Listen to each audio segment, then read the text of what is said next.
Greetings mga migs, welcome back sa Buhay ng Salita TV. So ito po yung mga available stocks natin ngayon sa Malaysian Leklay at meron din tayong Tektite at meron pang ibang mga amulet na available din. Kung bago ka pa lang sa channel na ito, please tulungan nyo ko lumago kay YouTube channel. Please subscribe po, like ng video, and don't forget to hit the notification bell para updated kayo sa mga future topics. So discuss na natin isa-isa.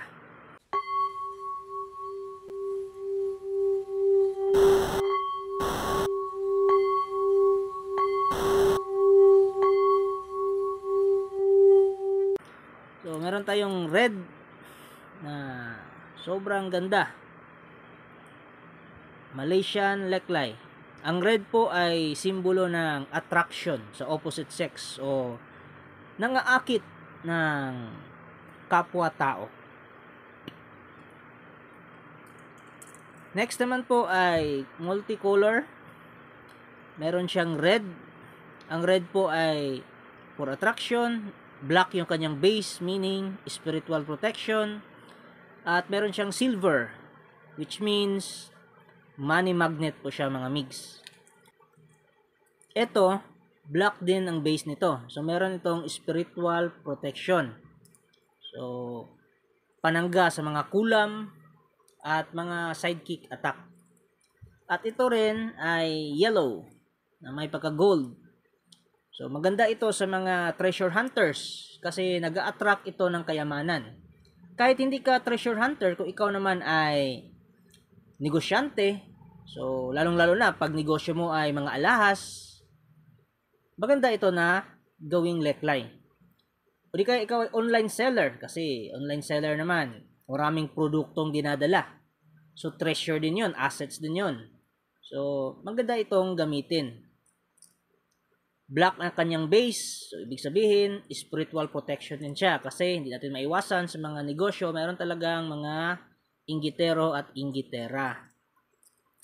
Next naman mga migs ay itong ating multicolor na leklay.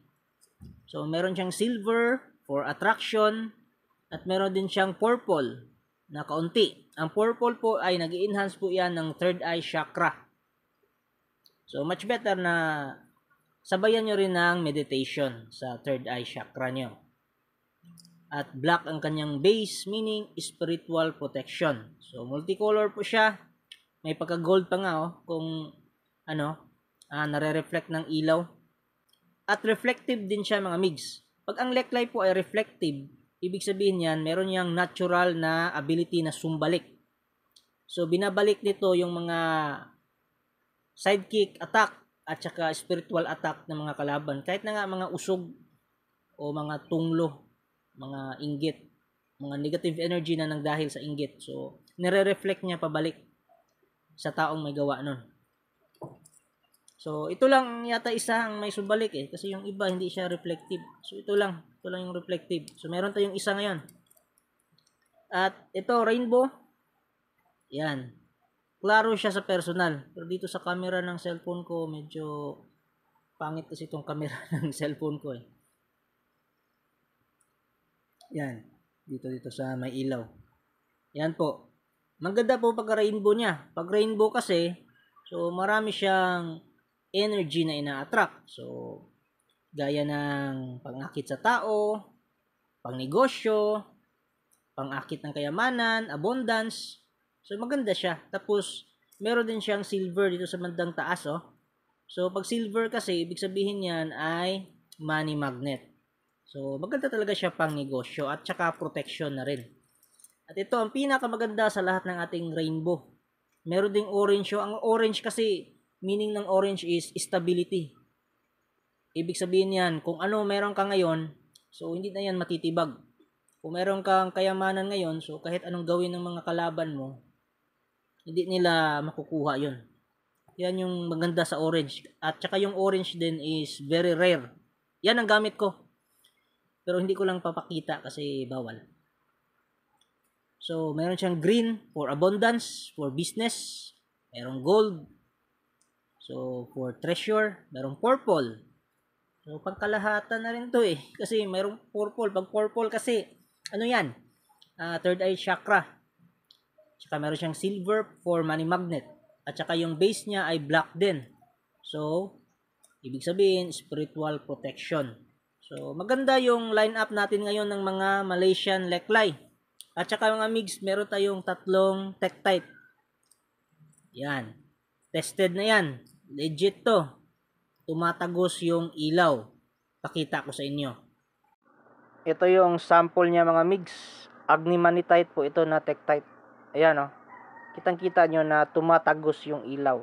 At hindi siya glass. Kasi kung glass yan, kung ano ang kulay ng flashlight, iba ang lalabas na kulay kung glass. Pero ginagaya niya yung kulay ng flashlight. Ang ating look tape din mga migs ay available ito. Napakaganda niya oh, nangungusap yung mga mata. Yan, meron niyang sacred geometry. Dito sa dibdib, meron ding nakasulat dyan sa loob, sacred geometry for attraction, charm. At dito, meron ding nakasulat sa likod niyan na sacred geometry na ibig sabihin ay balance and stability. So, ang ganda po niya mga migs, nangungusap yung mga mata. Makikita nyo talaga na meron siyang something sa loob. Yan. Iba po ang kumantong sa look tape mga migs ha. Ang look tape po ay guided yan by a deity, Hindu deity. Hindi ko lang sasabihin dito kasi baka gayahin na naman.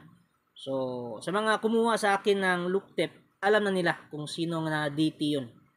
Hindu deity. Yan. Sobrang ganda niya oh. At available din mga migs ang ating kumantong. Hindi po ito tulad nung nasa Shopee na walang sacred objects. So, duda ako sa quality nun o sa pagiging authentic nun. Ito po ay meron siyang nakatanim na sacred object. So, dyan na mamalagi yung espiritu ng ating kumantong. Hindi po porket black siya ay masama na. Yan po ay representation lamang. Nasa tao pa rin kung saan nyo siya gagamitin. Dapat mag-wish kayo or mag-manifest kayo ng mga mabuting bagay. Hindi naman po porke black yung kumantong nyo ay gagamitin na siya sa masama. Mali po yan na paniniwala. At ang ating mga bracelet po mga migs ay available din. Yung pula or may pagka-orange, yan po yung Raha Kayo. Pang sumbalik po yan. At meron siyang tube na nakaleklay. At yung purple naman ay Intuition bracelet. So yan po ay nagpapa-enhance ng ating chakra, third eye chakra. At yung black naman na may silver sa gitna, so black obsidian bracelet siya na may 925 silver, original na silver. Medyo may kamahalan lang kasi authentic yung silver na napaloob dyan, yung nasa gitna.